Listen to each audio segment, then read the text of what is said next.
Hello students, कैसे हैं आप सब लोग। तो आज हम अकाउंट्स की जितने भी थ्योरी हैं, पूरा का पूरा अकाउंट्स का टर्म 2 के सिलेबस का जहां जहां पे जो जो थ्योरी मैक्स टू मैक्स पूरे सिलेबस में बन सकती है, वो हम आज की इस वीडियो के अंदर रिवाइज करेंगे, राइट, एक करके। तो मैं आपको थोड़ा सा आइडिया दे दूं तो एक चैप्टर है एनपीओ, एक चैप्टर है डिसोल्यूशन और एक चैप्टर है डिबेंचर्स। थ्योरी पूछे जाने के चांसेस इन तीन चैप्टर से सबसे ज्यादा है, लेकिन मैं तुम्हें यहाँ पे रिवीजन पूरे के पूरे सिलेबस का कराऊंगा वन शॉट के अंदर, यानी कि आज के एक क्लास के अंदर आपका कंप्लीट थ्योरी जहां जहां से मैक्स टू मैक्स पूछा जा सकता है सब कवर हो जाएगा। सबसे पहले बात करें एनपीओ की, तो एनपीओ को सेटअप किया जाता है एक ऑब्जेक्टिव के साथ। किस चीज के लिए? कल्चर को प्रमोट करने के लिए। एजुकेशन, हेल्थ हो गया, रिलीजियस हो गया, पब्लिक सर्विसेज हो गया, इन सब चीजों को प्रमोट करने के लिए और इन सारे लोगों को जो उनके मेंबर्स हैं उनको और आम जनता को उनको सर्विस देने के लिए। एनपीओ का मेन मोटो प्रॉफिट कमाना बिल्कुल भी नहीं होता है। इनका मेन मोटो जो होता है क्लास, नेशन को सर्व करना होता है, ना कि प्रॉफिट कमाना। लेकिन इसका ये मतलब नहीं है कि इनका प्रॉफिट कमाने का मोटो नहीं है तो ये प्रॉफिट नहीं कमा सकते। They even can also earn profit, वो प्रॉफिट कमा सकते हैं, भले उनका मोटो नहीं है लेकिन वो कमा सकते हैं। इनको पैसा कहाँ कहाँ से मिलता है? एक तो डोनेशन से पैसा आता है इनके पास, मेंबर जो होते हैं ना वो कुछ कुछ फीस जमा करते हैं या एंट्रेंस के टाइम पे जो फीस जमा करते हैं, इसके अलावा लाइफ टाइम मेंबर रहने के लिए एक फीस जमा करते हैं, सब्सक्रिप्शंस देते हैं, ग्रांट, डोनेशन, चैरिटी, ये कुछ मेन है फंड जिनसे क्लास एनपीओ के पास पैसा आता है। लेकिन इनके अलावा भी एनपीओ के पास बहुत सारे और सोर्सेस हैं जिनसे पैसा आता है, but these are the general और मेन सोर्सेस। एनपीओ एक लीगल एंटिटी है जो कि सेपरेट है फ्रॉम इट्स प्रमोटर। एनपीओ को बनाने वाले लोग अलग हैं और एनपीओ अलग है, क्योंकि एक लीगल एंटिटी है just like a company. NPO जो मैनेज करता है ग्रुप ऑफ इंडिविजुअल, जो पूरे पैसे वैसे देखते हैं क्लास, सारा कहाँ से पैसा आया, कितना पैसा कहाँ खर्च करना है, वो सारा काम ट्रस्टीज का होता है और इसे क्लास मैनेजिंग कमेटी भी बोला जाता है। एनपीओ 3 फाइनेंशियल स्टेटमेंट बनाती है: receipts and payment account, income and expenditure account and balance sheet. Receipt and payment account की बात करें, ये समरी है किसका? यहाँ से बहुत ज्यादा क्वेश्चन पूछा आता है। Receipt and payment account summary है किसका? कैश का। Cash receipt, cash payment during an accounting period, साल भर में जितना भी पैसा आया, जितना भी पैसा गया, उसकी समरी जो है वो रिसीट एंड पेमेंट अकाउंट है। यानी कि अगर आपने कभी कैश बुक पढ़ रखा होगा, कैश बुक क्लास 11th में, तो कैश बुक में डेट वाइज दिखते थे कितना पैसा आया कितना पैसा गया। यहाँ पे एक डेट पे साल के एंड में हम पूरा चिट्ठा बना लेते हैं कितना पैसा आया कितना पैसा गया। This is called receipts and payment account. ये कैश बेसिस पे बनता है। इसका रियल अकाउंट का नेचर है कैश इन डेबिट, यानी कि debit word comes in, credit word goes out. और इसमें रेवेन्यू और कैपिटल दोनों नेचर के ट्रांजेक्शन रिकॉर्ड होते हैं इररिस्पेक्टिव द पीरियड। वो पैसा कब का है, ट्रांजैक्शन कब का है, हमें उस चीज से लेना देना नहीं है। हम यहाँ पे सारे खर्चे, सारी कमाई को रिकॉर्ड करेंगे, चाहे कभी कभी हो। कोई मिलाकर रिसीट पेमेंट में कभी भी पैसा आया डेबिट, कभी कभी पैसा गया तो क्रेडिट, राइट। उधार के ट्रांजैक्शन को इसके अंदर नहीं लेते। ऑल रिसीट डेबिट होता है, ऑल पेमेंट होता है क्रेडिट। नॉन कैश ट्रांजेक्शन को इसमें नहीं लेते क्योंकि ना ही पैसा आ रहा है ना ही पैसा जा रहा है। ओपनिंग बैलेंस जो होता है वो शो करता है ओपनिंग कैश और ओपनिंग बैंक बैलेंस, जबकि क्लोजिंग बैलेंस शो करता है क्लोजिंग कैश और क्लोजिंग बैंक बैलेंस। तसल्ली से देखना क्लास पूरी वीडियो, आपको पूरे सिलेबस की सारी थ्योरी अच्छे से आ जाएगा, समझ कंप्लीट हो जाएगा। और ये बिफोर एग्जाम देखना बहुत जरूरी है। एग्जामिनेशन हॉल में जाने से पहले ये वीडियो जो क्लास मस्ट वॉच वीडियो है, आपको सारा थ्योरी अच्छे से रिवाइज हो जाएगा। अब बात करते हैं इनकम एंड एक्सपेंडिचर अकाउंट। जो आप 11th में P&L बनाते थे ना, सेम टू सेम वैसे ही क्लास इनका इनकम एंड एक्सपेंडिचर अकाउंट होता है क्लास, क्योंकि ये प्रॉफिट बनाने के लिए तो बने नहीं है कि प्रॉफिट कमाएंगे, तो ये प्रॉफिट लॉस अकाउंट नहीं बनाते, ये बनाते इनकम एंड एक्सपेंडिचर अकाउंट। और वहां जो प्रॉफिट आता है उसको सरप्लस और लॉस को डेफिसिट का नाम देते हैं। ये एक्रूअल बेसिस पे बनता है, यानी क्लास आपको एक साल के सारे खर्चे, एक साल की सारी कमाई लेनी है, भले ही पैसा आया हो या पैसा गया हो, ना गया हो उससे लेना देना नहीं है। क्योंकि ये एक्सपेंस को डेबिट और इनकम को क्रेडिट साइड रिकॉर्ड करता है, debit all expense and losses, credit all income and gain, इसीलिए क्या बन जाता है, ये नॉमिनल अकाउंट का नेचर बनता है। सबसे इंपॉर्टेंट बात, प्रैक्टिकल क्वेश्चन बनाते वक्त भी आपको काम आएगा कि इनकम एंड एक्सपेंडिचर अकाउंट में सिर्फ रेवेन्यू नेचर के ट्रांजैक्शंस को रिकॉर्ड करते हैं, जबकि रिसीट्स एंड पेमेंट अकाउंट में हर तरीके, चाहे रेवेन्यू चाहे कैपिटल, दोनों नेचर के ट्रांजैक्शंस को रिकॉर्ड करते हैं। इनकम एंड एक्सपेंडिचर अकाउंट में non cash transaction like depreciation भी रिकॉर्ड किया जाता है, क्योंकि एक्रूअल बेसिस पे है, पैसा नहीं देखना, खर्चे और कमाई देखने हैं। इनकम एंड एक्सपेंडिचर में सारे खर्चे रेवेन्यू नेचर के, सारी कमाई रेवेन्यू नेचर की रिकॉर्ड की जाती है, सिर्फ करंट ईयर। यानी कि अगर आपने सैलरी अगले साल की दे दी तो वो आप रिकॉर्ड नहीं करोगे, वो आप माइनस कर दोगे, प्रीपेड पेड सैलरी के नाम से आपको सिर्फ इसी साल की सैलरी दिखानी है, भले ही आपने दिया हो चाहे ना दिया हो, भले आपने अगले साल का आज दे दिया बट आपको इस साल का ही दिखाना है। इसका जो क्लोजिंग बैलेंस है वो सरप्लस या डेफिसिट होता है, कोई ओपनिंग बैलेंस इसका नहीं होता। जनरल डोनेशन को class income and expenditure account में दिखाना है क्रेडिट साइड। ध्यान रखना, अगर जनरल डोनेशन लिखा हुआ है shows income and expenditure account credit side, income side दिखाओगे, जबकि कोई स्पेसिफिक डोनेशन अगर है तो वो लायबिलिटी है, तो वो बैलेंस शीट में कहां चला जाएगा, लायबिलिटी साइड। एंडोमेंट फंड एक ऐसा फंड होता है जहां पे क्लास जिसने डोनेशन दिया है उसने शर्त लगा दी कि आप इस फंड का यूज नहीं करोगे, इस फंड से आने वाली इनकम जो है आप सिर्फ उसको यूज कर सकते हो। It is the fund arises from the gift and income, gift and income, but the fund is only use for a specific purpose. तो ये फंड जो है लायबिलिटी है क्योंकि स्पेसिफिक पर्पस से यूज होगा, but the principal amount remains unchange. तो जो क्लास उसका इनकम है ना क्लास, वो आप कहीं भी यूज कर सकते हो, प्रिंसिपल अमाउंट जो है वो अनचेंज होगा। एक ऐसा डोनेशन जो कंडीशन है by the donor to use only the income earn from that investment of such fund specified purpose so that the original donation amount remains intact. मतलब किसी ने मुझे एक एफडी करा के दी 50 लाख की, बोला भैया आप इस एफडी को मत छेड़ना, इसको आप खर्च नहीं कर सकते, इसका जो इंटरेस्ट आएगा हर साल आपको वो आप खर्च करो। ये एक प्रॉपर्टी है, एफडी भी हो सकती है, कोई बिल्डिंग भी हो सकती है। इस टाइप के फंड को बोलते हैं एंडोमेंट फंड, और ये बैलेंस शीट में आएगा लायबिलिटी साइड क्योंकि ये स्पेसिफिक है, लेकिन जिसका जो इंटरेस्ट है वो इनकम है, अगर शर्त लगा दी तो वो लायबिलिटी बन जाएगा। लाइफ टाइम मेंबर बनने के लिए एक फीस देनी पड़ती है मेंबर्स को, this is called life membership fee. ये कैपिटल फंड में ऐड होता है। कहां पे ऐड होता है, कैपिटल फंड। अगर तुमको लाइफ मेंबरशिप फी दिया हुआ है रिसीट साइड, तो तुम उसे बैलेंस शीट में जो क्लोजिंग कैपिटल होता है ना उसमें आप ऐड करोगे, किसमें, कैपिटल फंड के अंदर। लेगेसी, विरासत में अगर कोई इंसान कुछ छोड़ गया, उसकी डेथ हो गई, कोई वारिस नहीं है उसका, कोई वारिस नहीं है क्लास उसका, तो विरासत में जो भी कुछ वो छोड़ के गया है ना वो लेगेसी है। अगर कोई शर्त लगा के नहीं गया वो मरने से पहले, वसीयत में कोई शर्त नहीं लिखी कि उसकी प्रॉपर्टी, उसके पैसे को किस तरीके से यूज करना है, तो वो बन जाता है क्लास जनरल, और जनरल बनेगा तो इनकम में जाएगा, और अगर उसने कोई कंडीशन लगा दी तो वो स्पेसिफिक बनेगा, फिर वो लायबिलिटी में जाएगा। ऑनरेरियम, मान सम्मान खर्चा। हमारे यहाँ कोई मेहमान आए, मान लो हम लोग ब्लाइंड बच्चों को एजुकेशन देने काम करते हैं, तो हम अच्छा काम कर रहे हैं, एनपीओ चला रहे हैं, लोग हमें पैसे भी देते हैं, डोनेशन भी देते हैं कि अच्छा काम कर रहे हो आप। तो हमारे यहाँ कोई गेस्ट आया क्लास, कोई बहुत बड़ी सेलिब्रिटी आई, उन लोगों ने लोगों को मोटिवेट किया, उन सब बच्चों से मिले, उनके साथ अच्छा क्वालिटी टाइम स्पेंड किया, जनरली जिसके लिए वो पैसे चार्ज करते हैं, बट हमारे वहाँ फ्री में आए, तो हमने क्लास उनको एक ग्रेटिट्यूड दिखाया, एक उनको सम्मान दिखाया और उनको कुछ पैसे दिए, that is called honorarium, right. ये टोकन पेमेंट होता है अपना ग्रेटिट्यूड दिखाने के लिए, रेस्पेक्ट दिखाने के लिए। सब्सक्रिप्शन मैंने बताया क्लास आपको, हर मेंबर को, it is the amount paid by the member periodically, चाहे क्वार्टरली हो, ईयरली हो, एनुअल या सेमी एनुअली हो, so that their membership remains alive. तो आपकी मेंबरशिप बनी रहेगी जब आप कुछ चंदा इकट्ठा करोगे तभी। तो ये क्लास मेन सोर्स होता है एनपीओ का, और ये इनकम एंड एक्सपेंडिचर में क्रेडिट साइड जाता है। अच्छे से ध्यान रखना, आउटस्टैंडिंग सब्सक्रिप्शन एसेट है क्योंकि आपने कमा लिया लेकिन मिला नहीं, एडवांस समय से पहले ले लिया, तो क्या है क्लास, वो लायबिलिटी है। डिफरेंस है रिसीट पेमेंट अकाउंट में और कैश बुक में। तो रिसीट पेमेंट अकाउंट क्या है क्लास, अगर आप डिफरेंस की बात करो तो रिसीट पेमेंट अकाउंट क्या है क्लास, समरी है कैश बुक की, ये कैश बुक की समरी है, कैश बुक से बनता है, जबकि जो कैश बुक है यह हर दिन का ट्रांजैक्शन को सेपरेटली रिकॉर्ड करता है।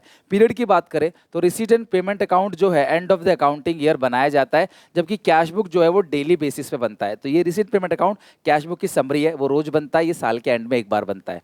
इंस्टीट्यूशन की बात करें तो रिसीट पेमेंट अकाउंट कौन बनाता है, एनपीओ, जबकि कैश बुक कौन बनाता है, हर कोई बनाता है, चाहे प्रॉफिट मेकिंग हो चाहे नॉन प्रॉफिट मेकिंग हो। कई बार मुझे बोलते हैं बच्चे, sir not for profit making organisation जो है एनपीओ, वो तो रिसीट पेमेंट बनाता है, तो बेटा वो कैश बुक भी बनाएगा, क्योंकि जब तक आप कैश बुक नहीं बनाओगे उसकी समरी लिखोगे कैसे, ओके। साइड की बात करें, under it there is a receipts and payment side instead of debit credit. यहाँ पे रिसीट साइड पेमेंट साइड होता है, यहाँ पे डेबिट साइड और क्रेडिट साइड होता है। Ledger folio, receipt and payment account में कोई लेजर फोलियो का कॉलम नहीं होता, जबकि कैश बुक में एक एलएफ नाम का लेजर फोलियो का कॉलम होता है। कैश बुक एक प्राइमरी बुक है तो इसीलिए इसका लेजर फोलियो का एक एक्स्ट्रा कॉलम होता है।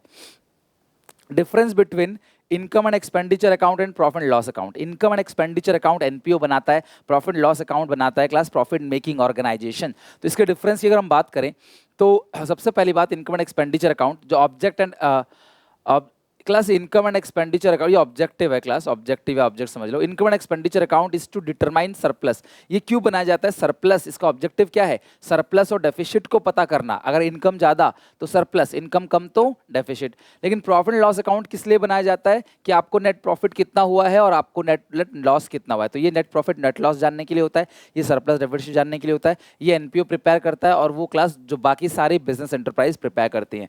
इनकम एंड एक्सपेंडिचर की बात करें class, it is prepare from trial balance where complete set of books accounts are maintain, ठीक है, from the receipts and payment account and other. देखो यहाँ पे क्या करते हैं ये लोग, रिसीट एंड पेमेंट अकाउंट और ट्रायल बैलेंस से बनाते हैं, जबकि ये क्या करते हैं क्लास, सिर्फ ट्रायल बैलेंस और एडिशन इन्फॉर्मेशन से बनाते हैं पिन अकाउंट। बैलेंस की बात करें, the balance in account is surplus deficit. यहाँ पे जो बैलेंस आएगा आंसर वो प्रॉफिट और लॉस होगा। अगली, और दोनों ही एक्रुअल बेसिस पे बनता है। Difference between receipts and payment account और income and expenditure account, it is very much important. सबसे पहली बात, ये रियल अकाउंट है और ये नॉमिनल अकाउंट का नेचर है। नेचर की बात करें, फ्रॉम करें तो डेबिट साइड जो होगा वो शो करेगा रिसीट, क्रेडिट साइड शो करेगा पेमेंट। यहाँ पे डेबिट साइड एक्सपेंस और क्रेडिट साइड क्या शो करेगा? इनकम।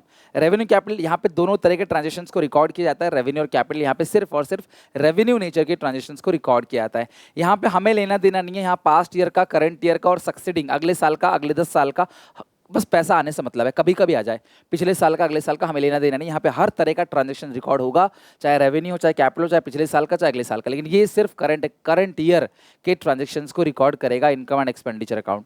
नॉन कैश आइटम की बात करें, does not record non cash item like depreciation को रिकॉर्ड नहीं करेगा। It shows cash and non cash both, ये डेप्रिसिएशन को भी रिकॉर्ड करेगा, कैश नॉन कैश हर तरह का ट्रांजेक्शन रिकॉर्ड करेगा। इसका closing balance cash and bank balance होता है, इसका क्लोजिंग बैलेंस सरप्लस और डेफिसिट होता है। इसमें class it is based on cash basis, hence no adjustment. यहाँ पे कोई आउटस्टैंडिंग, अक्रूड, प्लस माइनस नहीं होता, लेकिन यहाँ पे प्लस करना पड़ता है। आउटस्टैंडिंग एक्सपेंस को प्लस और अक्रूड इनकम को जो प्लस करना है, एडवांस इनकम को माइनस करना है। तो रिसीट एंड पेमेंट अकाउंट से थोड़ा सा मेरा गला भारी लग रहा होगा, क्योंकि बहुत सारी वीडियोस बन रही हैं, बहुत सारी क्लासेस, दिन रात की मेहनत लग रही है क्लास, लेकिन सफल हो जाएगी मेहनत अगर आपका पेपर अच्छा गया। आप जिस तरीके से बिजनेस स्टडीज़ का बहुत अच्छे से परफेक्ट तरीके से पेपर करके आए हो, हमारा सारा कुछ जो हमने बताया सब कुछ अच्छे से आया भी पेपर में, आपने किया भी, और इसका भी पेपर अच्छा चला जाए, क्लास इको का भी अच्छा चला जाएगा, देन फिर होगा आराम। अभी तो दिन रात मेहनत है, तो मैं आप सबसे कहूँगा दिन रात एक कर दो। इस टाइम की जो मेहनत है तुम्हें लाइफ में कुछ बना देगा, सिर्फ बोर्ड का रिजल्ट नहीं, तुम्हें सिखा देगा कि किस तरीके से हम चाह लें तो लास्ट टाइम पे भी हम बहुत जम के प्रिपरेशन कर सकते हैं। रिटायरमेंट में कुछ ज़्यादा थियोरी है नहीं, सिर्फ कुछ बेसिक बातें बताऊंगा। कोई भी पार्टनर रिटायर हो सकता है, अगर वो एक अग्रीमेंट में लिखा हुआ है कि उसका जाना तय है तब जा सकता है, और अग्रीमेंट नहीं है तो वो सारे पार्टनर चाहे, सब पार्टनर को बताएगा, सब लोग चाहेंगे तो भी वो छोड़ के जा सकता है। और क्लास वो खुद चाहे तो एक रिटर्न नोटिस भी दे सकता है, लिखित में नोटिस देने के बाद भी वो बिजनेस को छोड़कर जा सकता है। Retiring partner also continue to be liable. वो देखो, अगर उसने नोटिस नहीं दिया तो वो थर्ड पार्टी के लिए बाद में भी लायबल रहेगा, तो इसीलिए किसी पार्टनर को छोड़ के जाना चाहिए तो नोटिस देके जाना चाहिए। अगर नोटिस देके नहीं गए, ऐसे ही चले गए, तो आप फिर थर्ड पार्टी के लिए लायबल रहोगे, कुछ केस हुआ हम पे तो आप भी फंसोगे। और रिटायरमेंट पार्टनर को क्या क्या मिलेगा? उसके हिस्से कैपिटल, उसके हिस्से की गुडविल मिलेगा, जब तक वो छोड़ के जा रहा है तब तक उसने काम किया, उसके हिस्से का प्रॉफिट मिलेगा, रिवैल्यूएशन का गेन लॉस मिलेगा, क्लास रिजर्व वगैरह उसको मिलेगा, और उसके लोन पे इंटरेस्ट कितना है? 6% पर एनम। तो आपको पता होगा कि जो पार्टनर छोड़ के जाता है बिजनेस, उसका बैलेंस लोन में डालते हैं तो उस लोन पे कितना ब्याज देते हैं? If question is silent then 6% per annum. Retirement और डेथ का प्रोसेस बिल्कुल सेम है, ट्रीटमेंट वगैरह सब कुछ सेम है, अंतर सिर्फ इतना है, रिटायरमेंट जो है वॉलंटरी होता है अपनी इच्छा से, लेकिन डेथ जो है वो क्लास आप प्लान नहीं कर सकते। रिटायरमेंट का प्लानिंग कर सकते हो, डेथ का प्लान नहीं कर सकते, ठीक है। आप सुसाइड इसका एक्सेप्शन मत बताना, वो एक अलग चीज़ है। Payment of the amount due to retiring partner in case of retirement of a partner where due amount is paid to the legal। देखो, रिटायरिंग पार्टनर में जो छोड़ के जा रहा होता है वही पैसे लेके जाएगा, लेकिन डेथ में जो छोड़ के चला गया हम उसे पैसे नहीं दे सकते बिजनेस का, उसके वारिस को पैसे देंगे। लीगल हायर डिजीज का या जो रिप्रेजेंटेटिव होगा उसको देंगे, right. Deceased share of profit जो है क्रेडिटेड किया जाएगा up to date of death, और इसमें क्लास उसको up to date of retirement, और उसका सारा बैलेंस कहाँ भेज जाएगा? उसका सारा बैलेंस उसके एग्जीक्यूटर के अकाउंट में भेज जाएगा। एग्जीक्यूटर मतलब क्या होता है? डिसीज का वारिस या नॉमिनी। अब मैं तुम्हें ये बता देता हूँ, हालांकि ये थ्योरी का पार्ट नहीं है, लेकिन आपके अंडरस्टैंडिंग के लिए मे भी आपके कल 2 नंबर पक्के हो जाएं, मतलब पेपर में 2 नंबर पक्के हो जाएं। General entries for profit, profit की एंट्री क्या होगी? If new ratio is not given, अगर तुम्हें नई रेशियो नहीं दे रखी है और तुमको क्या हो गया है? प्रॉफिट्स, तो प्रॉफिट्स की एंट्री क्या पास करोगे? P&L suspense to deceased partner capital account. Profit की एंट्री क्या करोगे, P&L suspense account debit to deceased partner capital account. और अगर लॉस हो गया डिसीज पार्टनर को तो आप क्या लिखोगे, deceased partner capital account debit to P&L suspense. अच्छा, अगर if new ratio is given, अगर तुम्हें नई रेशियो दे रखा है तो तुम्हें क्या करना है, गेनिंग रेशियो भी निकालनी पड़ेगी। फिर तुम एंट्री क्या करोगे, अगर तुम्हारे बिजनेस को प्रॉफिट्स हो गया तो तुम क्या एंट्री, रिमेनिंग टू डिसीज, ध्यान रखना जो भी रिमेनिंग पार्टनर जिंदा हैं टू डिसीज पार्टनर। और ये किस रेशियो में होगा, किस रेशियो में होगा, ऑब्वियस है गेनिंग रेशियो में। लेकिन अगर बिजनेस को लॉस हो गया तो आप एंट्री क्या करोगे, डिसीज टू रिमेनिंग, जिसकी डेथ हो गई वो, जो बच गया वो नीचे, right.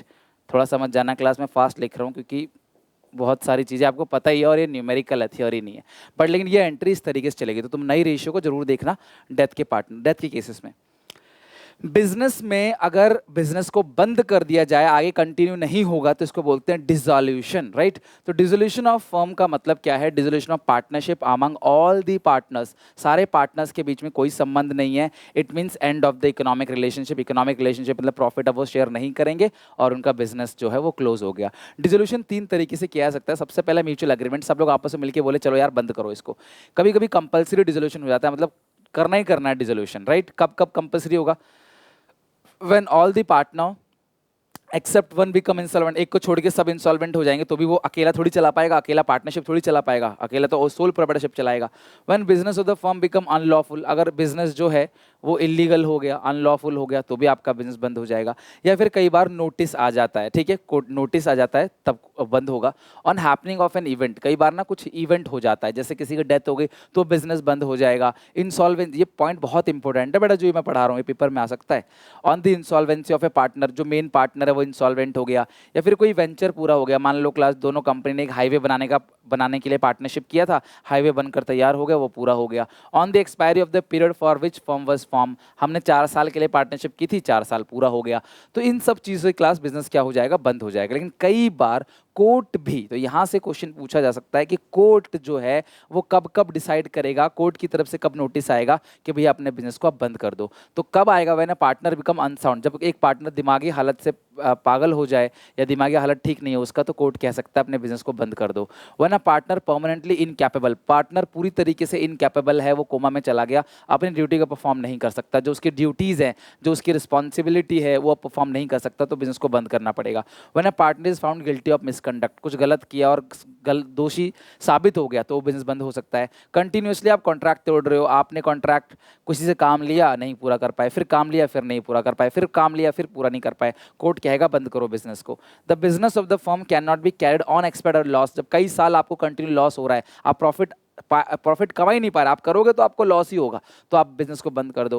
When a partner other than a partner filing a suit, जब कई बार क्या होता है कोई आपके ऊपर मुकदमा करे, पार्टनर हो चाहे कोई भी मुकदमा करे कि उसने अपना सारा का सारा इंटरेस्ट थर्ड पार्टी को दे दिया है। लाइक मैं एक पार्टनर हूँ लेकिन मैं कहता हूँ यार अब से मैं पार्टनर नहीं हूँ, मेरा भाई आके संभालेगा सारा काम, तो ऐसा अगर मैं करूंगा अपना सारा इंटरेस्ट उसको दे दूंगा तो बिजनेस बंद हो जाएगा। या इनके अलावा और कोई रीज़न जो कोर्ट को लगेगा नियर फ्यूचर कि हाँ भाई ये भी हो सकता है, तो जरूर नहीं कि इतनी ही गलती, कुछ और भी होगा, तो कोर्ट आपके बिजनेस को बंद कर सकता है, कोर्ट के पास पूरा राइट है, इसको बोलते हैं डिसोल्यूशन बाय कोर्ट। अब यहाँ पे डिसोल्यूशन फर्म है, पूरा बिजनेस ही बंद हो गया, और ये सिर्फ डिसोल्यूशन किसका, पार्टनरशिप, यानी admission, retirement, death, change in PSR, ये सबसे पार्टनरशिप खत्म होती है, एक नई पार्टनरशिप बन जाती है। लेकिन यहाँ पे फर्म ही खत्म हो गई, पूरा बिजनेस ही यहाँ पे बंद हो गया, तो मीनिंग का मतलब क्या है, क्लोजर ऑफ फर्म, यानी कि कोई भी रिलेशनशिप नहीं है पार्टनर के बीच में, लेकिन यहाँ change in business relationship, relationship है पार्टनर में, लाइक 3 पार्टनर थे, एक चला गया, 2 था, एक आ गया, तो रिलेशनशिप चेंज हो रहा है लेकिन बिजनेस बंद नहीं हो रहा, बिजनेस चल रहा है, बिजनेस कंटिन्यूएशन, यहाँ बिजनेस जो है वो बंद हो चुका है लेकिन यहाँ बिजनेस क्या होता है, कंटिन्यू होता है। इकोनॉमिक रिलेशनशिप, यहाँ किसी पार्टनर में कोई भी प्रॉफिट रिलेशनशिप अब नहीं है, लेकिन यहाँ पे क्लास पार्टनर्स के बीच जो प्रॉफिट रिलेशनशिप है वो सिर्फ बदलता है। Closure of books, books of accounts have to be, ये बुक्स ऑफ अकाउंट क्लोज करता है, लेकिन यहाँ पे बुक्स ऑफ अकाउंट क्लोज नहीं होती। अगला है डिसीजन फर्म और डिसीजन पार्टनरशिप में settlement of asset liability, assets are sold and liabilities are paid off and balance if any is distribute among the partner. देखो डिसोल्यूशन ऑफ फर्म के अंदर हम क्या करते हैं, सारे के सारे एसेट को बेचते हैं, सारी की सारी लायबिलिटीज को पेमेंट करते हैं, सारे एसेट को बेचेंगे, सारी लायबिलिटी को पेमेंट करेंगे। लेकिन डिसोल्यूशन ऑफ पार्टनरशिप में क्या होता है, assets and liability are revalued. यहाँ पे असेट लायबिलिटी की दोबारा वैल्यूएशन की जाती है, रीवैल्यूएशन गेन लॉस निकाला जाता है जो कि पार्टनर में डिस्ट्रीब्यूट हो जाता है। इफेक्ट की बात करें, dissolution of firm also means dissolution of partnership. देखो अगर यहाँ पे सुनो, इसमें क्या करते हैं, असेट लायबिलिटी को बेचते हैं, यहाँ सिर्फ रीवैल्यू करते हैं। इफेक्ट की बात करें, अगर तुम्हारा फर्म बंद हुआ तो पार्टनरशिप भी बंद हो ही गया, लेकिन अगर तुम्हारा पार्टनरशिप बंद हुआ तो जरूरी नहीं है कि तुम्हारा फर्म बंद हो। मतलब एडमिशन, रिटायरमेंट, डेथ के केस में जरूरी नहीं कि बिजनेस बंद हो, नया पार्टनर आएगा, पार्टनर कंटिन्यू करेंगे। लेकिन अगर बिजनेस ही बंद हो गया तो सारे पार्टनर के बीच रिलेशनशिप बंद हो गया। मतलब डिसोल्यूशन ऑफ फर्म का मतलब ही डिसोल्यूशन ऑफ पार्टनरशिप है, लेकिन डिसोल्यूशन ऑफ पार्टनरशिप का मतलब डिसोल्यूशन ऑफ फर्म नहीं है। कोर्ट इंटरवेंशन क्लास, यहाँ पे कोर्ट कभी कभार इंटरवेंशन करेगी, जो रीजन बताया मैंने आपको कंपल्सरी डिसोल्यूशन में, लेकिन यहाँ पे क्लास ये हमेशा अपनी मर्जी से होता है। यहाँ पे कोर्ट जबरदस्ती नहीं बोलेगा किसी को एडमिट कर लो, किसी को रिटायर कर लो। रियलाइजेशन अकाउंट का जो नेचर है वो कैसा होता है class, nominal account. Settlement of account on time of dissolution, section 48 of Indian partnership act 1932 कहता है कि सबसे पहले पेमेंट करोगे थर्ड पार्टी को। ध्यान समझना, सबसे पहले किसे पेमेंट करोगे, थर्ड पार्टी को, फिर पार्टनर के खुद के लोन को, फिर पार्टनर के कैपिटल को, और बचे अगर कुछ प्रॉफिट बचता है तो पार्टनर ले जाएंगे अपनी प्रॉफिट शेयरिंग रेशियो में। नेक्स्ट है फर्म डेट और प्राइवेट डेट। अच्छा, फर्म डेट क्या होता है class, firm debt meaning liability of firm out. देखो ये जो है ना फर्म की लायबिलिटी है, ये एक पार्टनर की पर्सनल लायबिलिटी है। मैं पार्टनर हूं, मैंने अपने पड़ोसी से उधार लिया है, ये मेरी प्राइवेट डेट है। लेकिन हमारी फर्म ने, एबीसी हम तीनों पार्टनर है और हमने बैंक से लोन लिया है, वो फर्म डेट है। लायबिलिटी ऑल पार्टनर्स, यहाँ पे जॉइंटली लायबल है, हम सब लायबल है। यहाँ पे कंसर्न पार्टनर जिसने लोन लिया अपने पड़ोसी से वो लायबल है। फर्म प्रॉपर्टी, फर्म की प्रॉपर्टी से बेच के सबसे पहले फर्म डेट की पेमेंट की जाएगी, फिर जो शेयर बचेगा उसमें से पार्टनर का जो हिस्सा आएगा उस कंसर्न पार्टनर अपने शेयर से वो क्या कर सकता है क्लास, प्राइवेट प्रॉपर्टी की पेमेंट कर सकता है। और यहाँ पे axis of partner private property, partner की जो प्राइवेट प्रॉपर्टी है वो प्राइवेट डेट को पेमेंट करने के बाद जो बचेगा वो फर्म के डेट की पेमेंट कर सकता है। और private property is applicable first for the payment of private debt. ध्यान रखना, प्राइवेट प्रॉपर्टी को बेच के पहले प्राइवेट डेट की पेमेंट करेंगे, अगर कुछ बचता है तो बिजनेस में लेके आएंगे। फर्म असेट को बेच के पहले फर्म डेट की पेमेंट करेंगे, कुछ बचेगा तो पार्टनर अपने घर लेके आ सकता है, जिस पार्टनर का जो हिस्सा है, फिर उससे वो फर्म डेट की पेमेंट करेगा। यानी कि जिसका डेट उसी के एसेट से पहले पेमेंट होगी, बचेगा तो वो दूसरे की पेमेंट कर सकता है। एक रीवैल्यूएशन, हमने कुछ भी थियोरी नहीं छोड़ा मैंने कि आप एक सिंगल नंबर का छूट जाए। तो ये कॉम्प्रिहेंसिव वीडियो है कि एक बच्चे तक पहुंचा देना। मेरी मदद करो इस वीडियो को हर किसी को शेयर करने में, कि बोर्ड एग्जामिनेशन में हम सब बहुत अच्छा स्कोर करें, हमारे सारे दोस्त, हमारे पूरे क्लासमेट सब अच्छा स्कोर करें, सबको भेजो इस वीडियो को, शेयर करो सबको। मीनिंग की बात करें तो रीवैल्यूएशन अकाउंट जो है, इसके अंदर असेट लायबिलिटी का रीवैल्यूएशन होता है, इसके अंदर असेट को बेचा जाता है और लायबिलिटी की सेटलमेंट यानी पेमेंट की जाती है। ऑब्जेक्टिव, यहाँ पे रिवैल्यूएशन गेन लॉस निकाला जाता है, वहाँ पे रियलाइजेशन गेन लॉस निकाला जाता है। टाइम की बात करें तो रिवैल्यूएशन एडमिशन, रिटायरमेंट, डेथ और चेंज इन पीएसआर बनता है, जबकि ये बनता है तब जब बिजनेस बंद होता है, डिसोल्यूशन। फ्रीक्वेंसी ऑफ प्रिपरेशन, ये जो है क्लास कई बार प्रिपेयर किया जाता है क्लास, कभी साल में कोई एडमिट होगा, कभी कोई रिटायर हो गया, लेकिन ये क्लास तभी प्रिपेयर किया जाएगा जब बिजनेस क्या होता है क्लास, बंद होता है। इफेक्ट की बात करें, यहाँ पे एसेट लायबिलिटी की रीवैल्यू होती है, यहाँ एसेट को बेचा जाता है और लायबिलिटी की पेमेंट की जाती है, पहले पॉइंट जैसा ये सेम। अब आते हैं डिबेंचर्स। इस डिबेंचर चैप्टर में भी काफ़ी सारी थ्योरी है जो आप लोगों को पढ़नी है, राइट। डिबेंचर है क्या, एक रिटन इंस्ट्रूमेंट है और डॉक्यूमेंट है जो इशू किया जाता है कंपनी द्वारा कि हाँ उन्होंने आपसे पैसे उधार लिए एक फिक्स रेट ऑफ इंटरेस्ट के साथ, जिस रेट को हम लोग कई बार कूपन रेट बोलते हैं। आप देखते हो ना 9% डिबेंचर्स, 10% डिबेंचर्स, तो इस डिबेंचर पे 9% का ब्याज जाएगा, इस डिबेंचर पे 10% का ब्याज जाएगा। दोनों डिफरेंट क्लास ऑफ डिबेंचर्स है, different class of debentures. Interest on debenture जो होता है बेटा वो चार्ज अगेंस्ट प्रॉफिट होता है, यानी कि देना ही देना है, even in case of loss हो गया तो भी तुम्हें देना पड़ेगा। डिबेंचर होल्डर के पास कोई वोटिंग राइट नहीं होता। डिबेंचर पार, प्रीमियम, डिस्काउंट पर इश्यू हो सकता है। इंटरेस्ट ऑन डिबेंचर हमेशा फेस वैल्यू पे कैलकुलेट होगा। 1000 डिबेंचर है, 100 का एक है, इशू हो रहा है 105, रिडीम हो रहा है 105 पे या 110 पे मान लो रिडीम हो रहा है, हमें इस चीज़ से कोई लेना देना नहीं है। 1000 इंटू 100 1 लाख, 1 लाख का मान लो 9% डिबेंचर है तो 9000 इंटरेस्ट होगा। आप इंटरेस्ट को साल में 2 बार, 1 बार भी दे सकते हो, जो भी इंटरेस्ट है वो साल के एंड में प्रॉफिट एंड लॉस अकाउंट में ट्रांसफर करोगे डेबिट साइड। तो मैं सिर्फ इतना कहना चाहता हूँ कि इंटरेस्ट हर साल देना ही देना है, लॉस हो तो भी देना है और फेस वैल्यू को देना है। इशू रिडीम की कंडीशन से कोई लेना देना नहीं है। हालांकि डिबेंचर रिडीम सिर्फ पार और प्रीमियम पे होता है, रिडीम डिस्काउंट पे नहीं होता। डिबेंचर में भी इशू लॉन्ग टर्म के लिए है तो लॉन्ग टर्म बोरोइंग के बैलेंस शीट में लॉन्ग टर्म बोरोइंग में आएगा, शॉर्ट टर्म है तो शॉर्ट टर्म बोरोइंग में आएगा, short term borrowing current liability होता है, long term borrowing non current liability होता है। अगर क्वेश्चन साइलेंट है तो हम मानेंगे डिबेंचर्स लॉन्ग टर्म बोरोइंग है, तो ये बैलेंस शीट में कहाँ आएगा, non current liability long term borrowing, main head non current liability, sub head long term borrowing. Issue of debenture collateral security, इसकी डेफिनेशन प्लीज दिमाग में सेट करो, इसकी डेफिनेशन पेपर में तुम्हें देखने को बहुत ज्यादा चांस मिल सकता है। When a company issue debenture and additional security, एक एडिशनल सिक्योरिटी में इशू किया जाता है प्रिंसिपल सिक्योरिटी के साथ, मतलब मैं अपना घर तो गिरवी रख रहा हूँ, साथ में 20 लाख रुपए के डिबेंचर भी गिरवी रख रहा हूँ 50 लाख के लोन के लिए, तो जो डिबेंचर्स गिरवी रखे हैं मैंने उसको बोलते हैं class issue of debenture as a collateral security, और इस पे क्लास कंपनी किसी प्रकार का कोई भी इंटरेस्ट नहीं देगी, क्योंकि ये गिरवी रखे हुए हैं क्लास, कंपनी उसको इंटरेस्ट नहीं देगी बैंक को।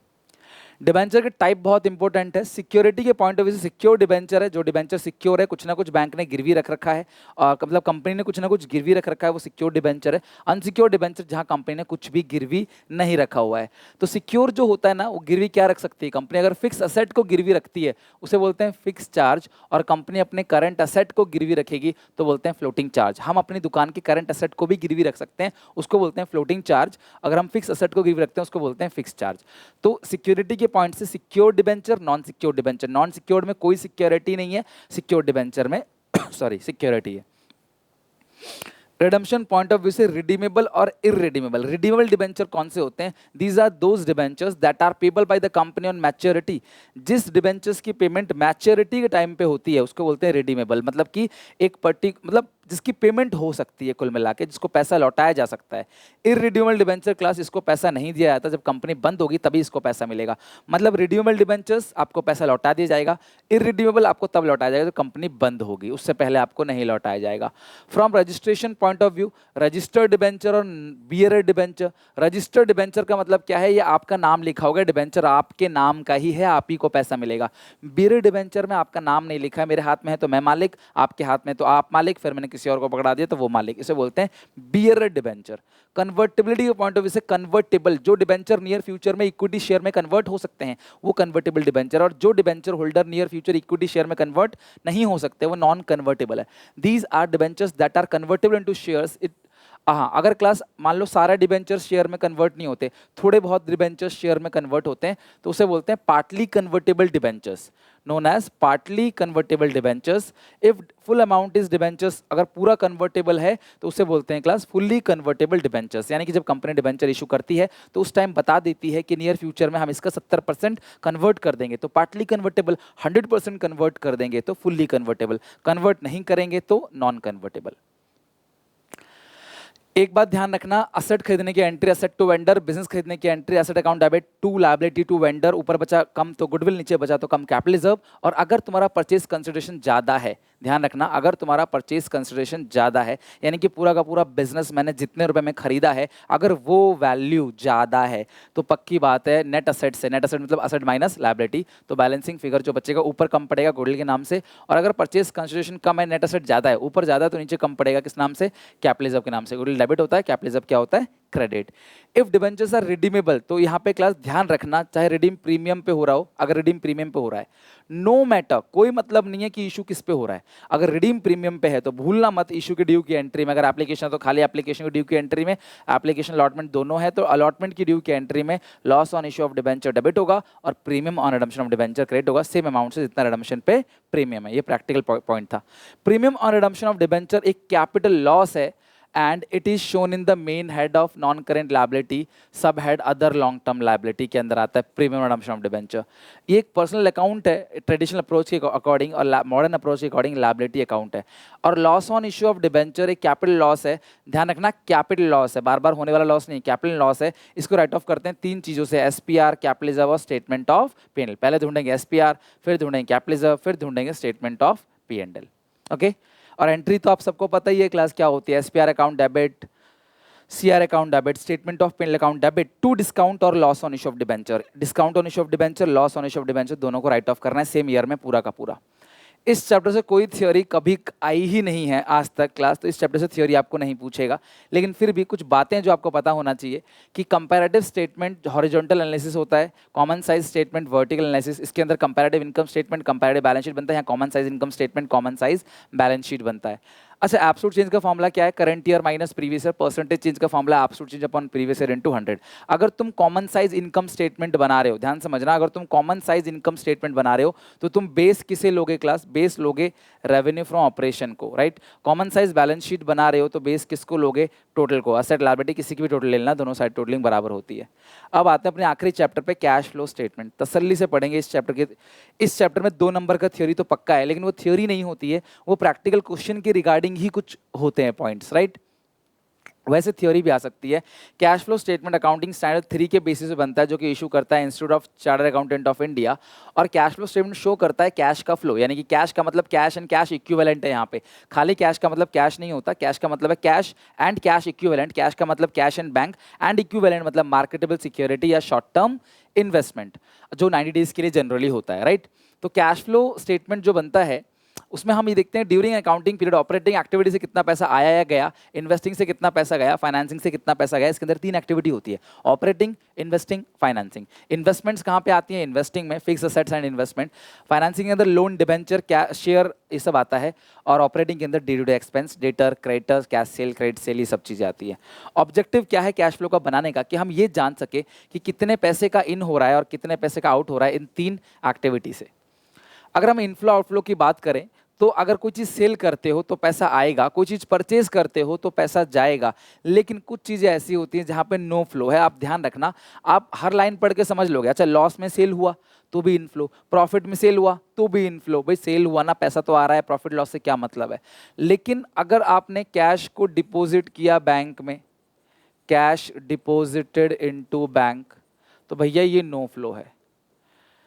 साथ में अगर आपने कैश विड्रॉन किया फ्रॉम बैंक तो ये भी नो फ्लो है। फुल्ली पेड बोनस शेयर, ध्यान रखना, फुल्ली पेड मतलब फ्री में पूरा का पूरा बोनस शेयर आपने इशू किया तो भी नो फ्लो है। अगर आपने कोई असेट खरीदा और आपने डिबेंचर इशू करके कुछ असेट खरीदा, शेयर इशू करके कुछ असेट खरीदा, यानी कंसिडरेशन अदर देन कैश, ये भी नो फ्लो है, क्योंकि ये कंसिडरेशन जो मिल रहा है वो अदर देन कैश मिल रहा है। तो इन सब में क्या आता है? No flow. तो ये एक प्रैक्टिस करके चले जाना क्लास कि क्या क्या चीज़ें इनफ्लो होंगी, क्या क्या चीज़ें आउटफ्लो होंगी। ये बहुत बेसिक बातें आपको पता रहता है, पैसा आ रहा है या जा रहा है। ओके। अच्छा, एक चीज़ ये पूछता है कौन सी एक्टिविटी में जाएगा। बेटा मैं बार बार बता रहा हूँ आपको, फिक्स एसेट्स एंड इन्वेस्टमेंट, इन दोनों से रिलेटेड हर चीज इन्वेस्टिंग एक्टिविटी में जाएगा। Sale of fix asset, purchase of fix asset, sale of investment, purchase of investment, goodwill class purchase अगर है तो भी, या इन्वेस्टमेंट पे कोई इंटरेस्ट मिल रहा है तो भी, वो सब इन्वेस्टिंग में जाएगा। जबकि शेयर, डिबेंचर, लोन और बैंक ओवरड्राफ्ट, ये सब आपका फाइनेंसिंग में जाएगा। Issue of share, redemption of share, issue of debenture, redemption of debenture, dividend दिया आपने, शेयर्स पे डिविडेंड पेड है, इंटरेस्ट आपने शेयर पे पेड किया, increase in bank overdraft, decrease in bank overdraft, ये सब, even securities premium reserve share पे लिया जाता है, वो सारी चीज़ें क्लास फाइनेंसिंग के अंदर आएंगी। और जो इन दोनों में कहीं भी नहीं आ रहा है वो ऑपरेटिंग एक्टिविटी में आएगा। आप सब बच्चों कमेंट सेक्शन में मुझे बताना, अगर आपने पेटेंट्स खरीदा है तो आप कहाँ रिकॉर्ड करोगे, अगर आपने पेटेंट परचेज किया है। और दूसरी बात आपको ये बताना है कि कैश एंड कैश इक्विवेलेंट जो है, कैश एंड कैश इक्विवेलेंट वो कहाँ पे आएगा? तो वो ऑपरेटिंग, इन्वेस्टिंग, फाइनेंसिंग में नहीं आएगा, वो cash and cash equivalent head के अंदर ही आएगा। फाइनली परचेज ऑफ शेयर आप मुझे बताओ, हेडिंग डाल के बताना परचेज ऑफ शेयर, फिर आगे लिखना कौन सी एक्टिविटी होगी, ऑपरेटिंग, इन्वेस्टिंग या financing. Purchase of shares. Financial company का मतलब क्या होता है? बैंक। और अभी तक हमने जितने भी रूल पढ़े वो नॉन फाइनेंशियल कंपनी के पढ़े। ध्यान रखना, बैंक्स और अदर फाइनेंशियल इंस्टीट्यूशन जिनका काम ही पैसे लेना, पैसे देना है, वो होते हैं फाइनेंशियल इंस्टीट्यूशन। तो अगर बैंक की बात करें तो लोन लेना, लोन देना, इंटरेस्ट मिलना, इंटरेस्ट पे करना, ये फाइनेंसिंग एक्टिविटी में नहीं आएगा, ये सारा का सारा आपका ऑपरेटिंग एक्टिविटी में आएगा। लेकिन एक बात दिमाग में सेट कर लो हमेशा और हमेशा, अगर तुम्हें लिखा है डिविडेंड पेड तो पक्की बात है वो फाइनेंसिंग एक्टिविटी का ही पार्ट है। डिविडेंड पेड चाहे वो कैसी भी कंपनी हो, सबके लिए डिविडेंड पेड क्या है? फाइनेंसिंग एक्टिविटी का पार्ट है। ओके, तो आप ये बात ध्यान रखना कि अगर कोई फाइनेंशियल कंपनी है तो उनके लिए लोन लेना, लोन देना, शेयर्स को खरीदना, ये सब चीज जो है, शेयर बेचना, सब ऑपरेटिंग है। इनका रोजमर्रा का काम ही यही है, इनका ऑपरेटिंग एक्टिविटी है। और नॉन फाइनेंशियल मतलब जो हमने मैन्युफैक्चरिंग कंपनी का हमने पढ़ा वो जो भी है, लाइक इन्वेस्टमेंट किया तो इन्वेस्टिंग, लोन लिया तो फाइनेंसिंग, लेकिन इनके लिए क्या है क्लास? वो सब ऑपरेटिंग एक्टिविटी का पार्ट है। कैश फ्लो का फायदा क्या है क्लास, ये हमें पता चल जाता है किस एक्टिविटी से कितना कैश आ रहा है, कितना जा रहा है। मैनेजमेंट को प्लानिंग करने में मदद मिलती है। लिक्विडिटी को मेंटेन करते हैं कि हमारे पास पैसा अच्छा खासा रहे। सॉल्वेंसी, हम इंसॉल्वेंट ना हो जाएं कि हम पे पैसे नहीं है, हमें फिक्स एसेट को बेचना पड़ रहा है लेबर की सैलरी देने के लिए, एम्प्लॉय की सैलरी देने के लिए। Even cash flow statement cash management के लिए भी बनाया जाता है। कंपैरिजन भी करने में मदद करता है कि हमारा कैश कैसा है, हमारा कैश का पोजीशन कैसा है as compare to our competitor. और इन्वेस्टमेंट डिविडेंड डिसीजन जो है वो भी लिया जाता है, कितना हम इन्वेस्ट करेंगे, कितना हम डिविडेंड बांटेंगे पब्लिक को, वो सब भी डिपेंड करता है कैश फ्लो पोजीशन पे। अगर हमारा कैश फ्लो अच्छा है तो डिविडेंड ज़्यादा बांटेंगे, 20 में पढ़ा होगा आपने, कैश फ्लो अच्छा नहीं है तो डिविडेंड अच्छा नहीं बांटेंगे। तो कैश फ्लो पोजीशन जो है वो डिसाइड करता है कि हमें कितना डिविडेंड बांटना है, कितना इन्वेस्ट करना है। तो इसीलिए कैश फ्लो स्टेटमेंट जो है क्लास इंपॉर्टेंट है। और यहाँ पे हमने सारी की सारी कंप्लीट थ्योरी कवर कर ली। एसपीसीसी मोबाइल एप्लीकेशन जरूर डाउनलोड कर लेना क्लास, और टेलीग्राम चैनल सुनील पांडा है वो भी ज्वाइन कर लो क्लास। प्रैक्टिस पेपर वगैरह के लिए आगे इकोनॉमिक्स का पेपर भी है, वहाँ पे जम के मेहनत करें क्लास, आग लगा देंगे, आप टेंशन ना लो। मैं तैयार हूँ आपके लिए ऐसी दिन रात मेहनत करने के लिए। आप खुद से मोटिवेट हो जाओ, पढ़ो, दिन रात एक करो। कोई दिक्कत परेशानी कॉमेंट्स सेक्शन में मेंशन करो, और आपको लग रहा है कि सर हमारे लिए मेहनत कर रहे हैं तो प्लीज़ इस वीडियो को अपने हर एक स्टूडेंट तक, अपने दोस्त तक, हर एक क्लासमेट तक, भाई बहन, हर दोस्त, हर किसी तक प्लीज़ इसे पहुंचा दो। टेक केयर, बाय बाय, मिलते हैं नेक्स्ट वीडियो में।